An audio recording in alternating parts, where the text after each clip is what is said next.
Hello, dear fans, friends, and subscribers.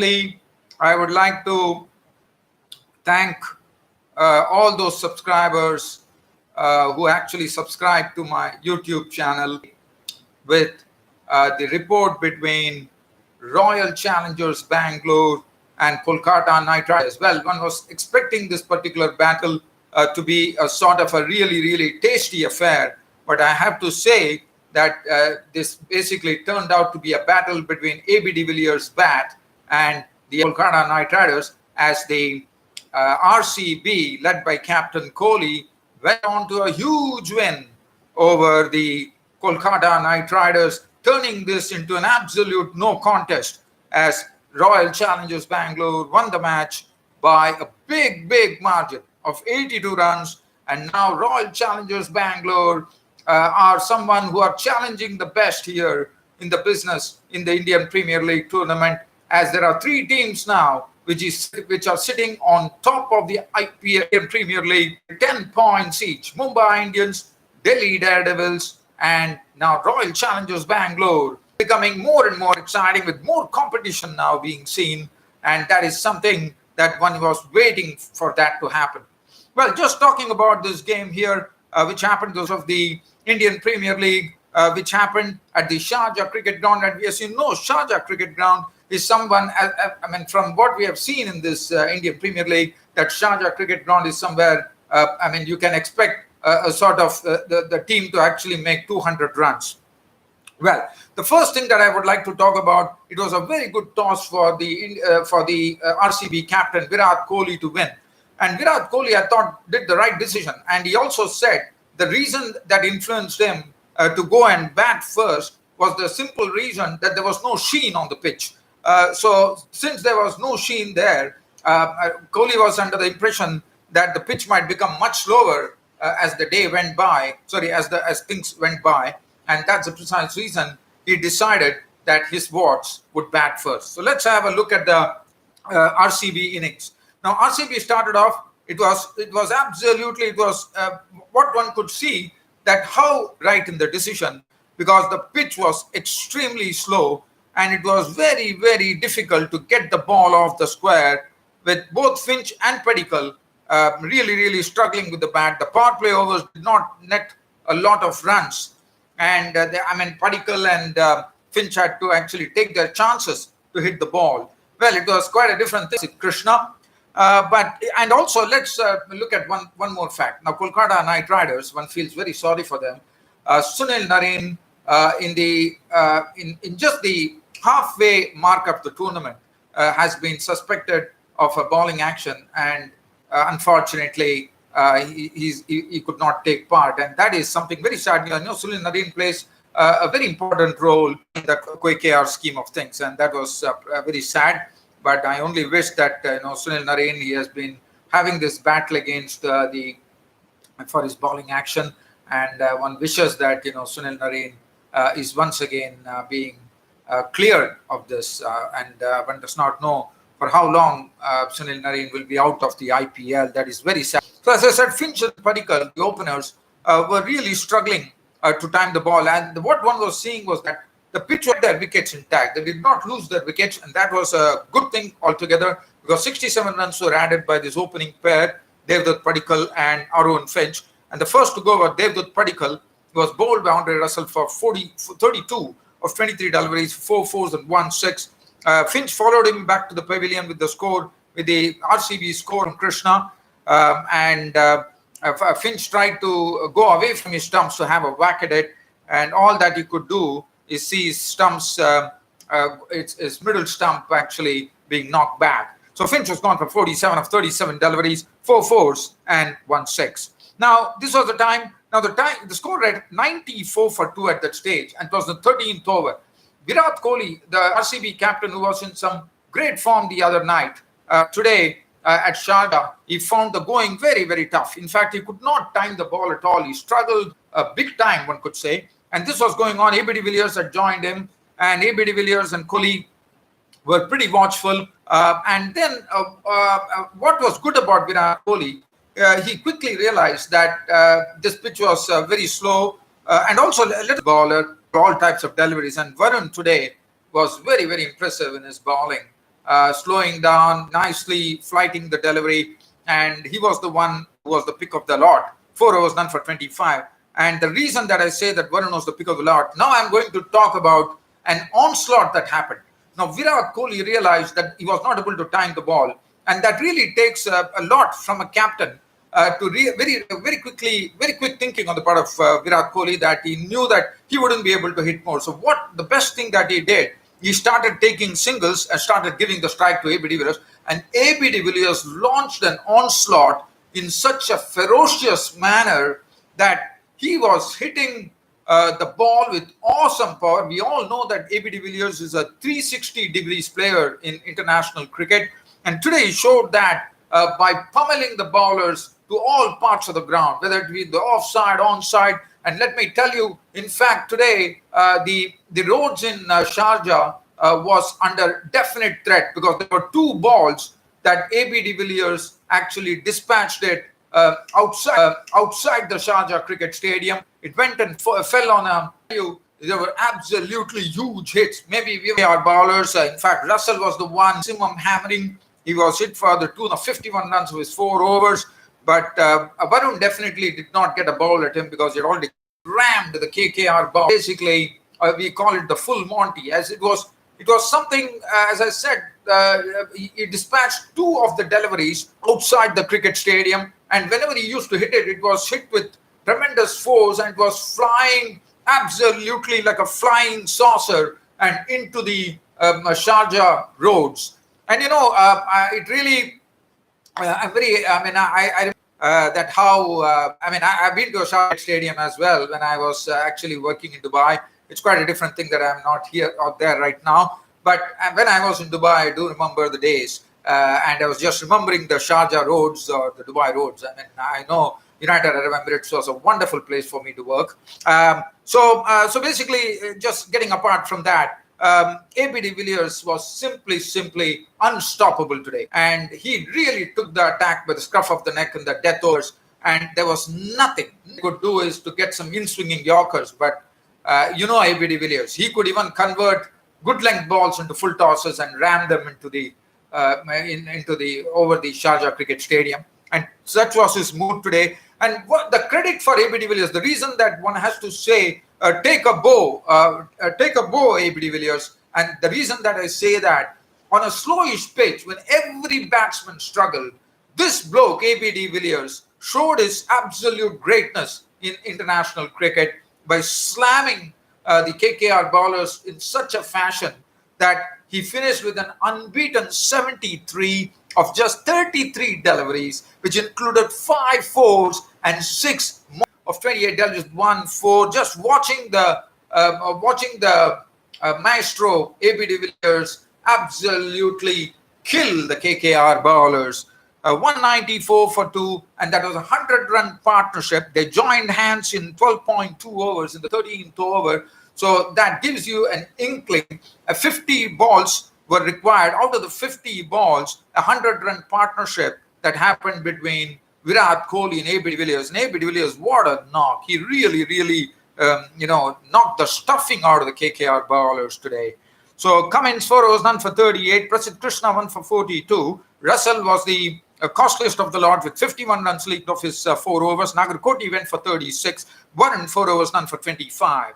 Now, thought that, one knew that this particular total, even though they didn't get to the 200 mark, 194 was still a good total on this slowish pitch. And today we had Tom Banton getting his first APL, as he was Shubman Gill, who contributed 34, was out on a needless run out, I thought. In a circumstance like that, I thought Shubman Gill should have definitely not tried to steal that single.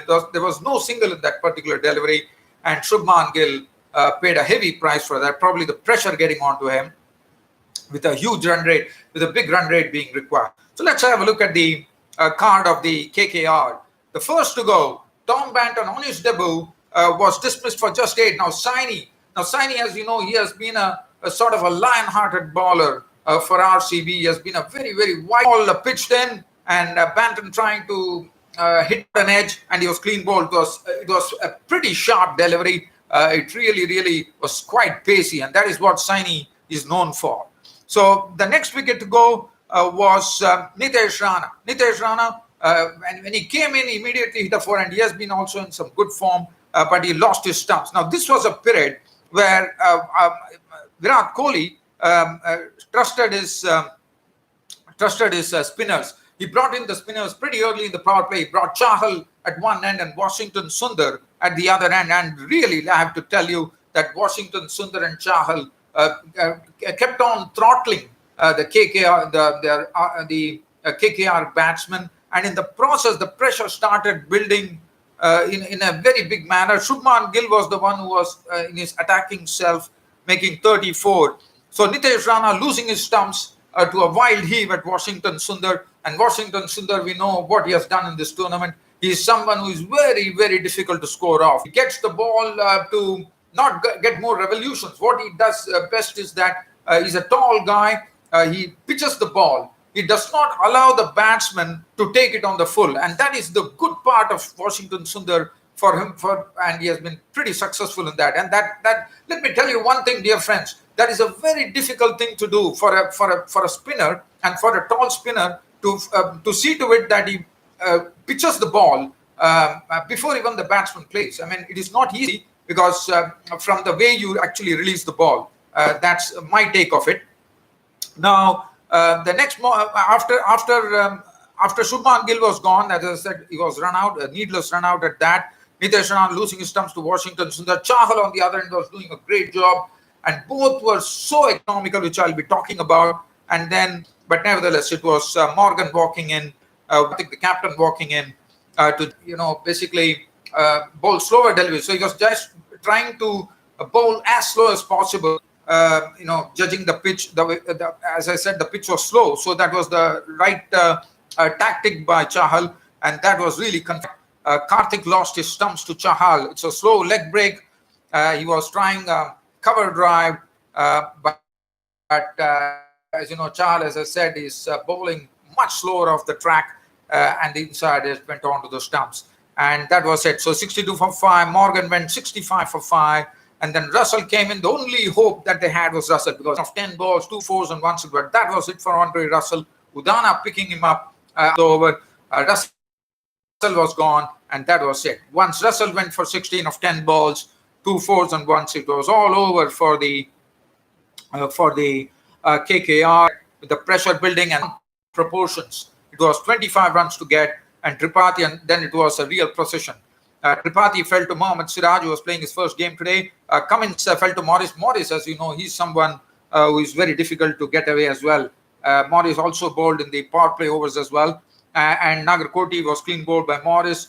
It was all over. Prasidh Krishna too. There's nothing to talk about. 112 fine. Game over. Royal Challengers Bangalore winning the match by a huge margin of 82 runs. And now they are the third team placed jointly on 10 points along with Mumbai Indians and Delhi Daredevils on the top of the Indian Premier League point standings. And looking at the bowling, if you look at the bowling, it makes for some happy reading. Morris, 4 overs, no maiden, 2 for 70. Each and every bowler on the wickets column there. Saini, 3 overs, no maiden, 1 for 17. But look at that. Mohammad Siraj, 3 overs, 1 for 24. Yusuf Udana, 2 overs for 20. Let's look at the spinners, what they did. And they were, for me, that was the key. Washington Sundar with his right arm, Yuzvendra Chahal with his right arm leg spin, bowling 8 overs between them, conceding 32 runs with them, and picking up 3 wickets. The bowling figures for Washington Sundar, 4 overs, no maiden, 2 for 20. And who was the man of the match? It was AB De Villiers to get off the. I mean, they definitely have to do something quickly, and also. I think this match is very crucial for both the teams. Even Sunrisers Hyderabad have been struggling a lot. So both the teams for the next game, which is coming up against Kingsland and Punjab. It can't be any happier news for Kingsland and Punjab, who are. Let's have a look at some other. And Manas Labuschagne hit a century. And not only it is not only about a best score. In fact, Labuschagne made 161. That is his highest first-class score. And he did it against Tasmania. So that was the Manus Labuschagne thing. As I said, the Sheffield Shield has already started. It is in full flow right now in Australia, which I'll be talking about. So he hits the Sheffield Shield best score for himself of 167. And the other Australian cricket news that I would like to talk about, dear fans and subscribers, is the match between I'm just played in the and I would only like to talk about some a few things here. There are two all-rounders who have done a wonderful job. One is Michael Nesser. He picked up 5 wickets, and Queensland are actually hunting for victory right now against Tasmania, and Western Australia are nicely set up for a win against South Australia. So that's the team. And the other news that I would like to talk about, we are talking about Zimbabwe going to Pakistan and going to play some one-day internationals and T20s. And I'm going to keep the news on that score. And I'm going to talk about the Zimbabwean cricket team. As you know, Babar Azam is the Pakistan captain who will be leading the team. And also, one more news from Australia is the Australian Cricket Association Chief Executive Nicholson has resigned. As you would understand, Nicholson came into the picture when the problems of David Warner, Matt Renshaw, and Stephen Smith, and they were banned, as you would all remember. So let's have a look at the team from Zimbabwe. And there is a new cap in the Zimbabwean cricket team. There is one person from Saudi Arabia who is Saudi Arabian born, I'm told, and he's featuring in the team that has been selected, which is going to be touring Pakistan next month. Chamu Chibaba is the captain of the Zimbabwean team. The lanky fast bowler Blessing Musirbani has made it to the team as well. So let's have a look at the Zimbabwean cricket team. Yes, the name of the new guy who is born in Saudi Arabia squad. There is another new cap by the name Milton Shumba. I'm told he's a 19 years old all-rounder. And there's also another uncapped player by the name Roy Kai. I'm told he has been in some very good form there in the Zimbabwe domestic season. And Zimbabwe will be playing 3 one-day internationals, and they'll be playing 3 T20s in Pakistan. And the tour is expected to be starting from 30th October. Well, dear fans and subscribers, that's it from me, your host Ram, on this Cricket Happening show, this on a Monday. And one thing I would like to tell every YouTube subscriber, I know, dear fans, I will try my best, but as you know, I used to do it as a daily cricket show. I'm really thankful to you, so please stay on, hang on there. You can always, but I definitely shows really, very thankful to all the new subscribers who have joined me on YouTube. Dear subscribers, if you all love this cricket show, go there and spread the word about this cricket happenings. I'd be I want to on my cricket show. So I really solicit all your support. To just be, you can also go on to my cricket Reddit page where I'm very active as well, and you can also visit my own cricket website and you can also go on my cricket. We all have a lot of cricket videos, which are a sort of a real pantheon of cricket videos that you could look into. Well, dear fans and subscribers, a pleasure bringing you this Cricket Happening show, and look forward to tomorrow's match, which is coming up between Chennai Super Kings and Sunrisers Hyderabad. It's a very crucial affair for both the teams. May the best team win. And that's this being said, it's your host Ram returning you back to your studios. Thank you.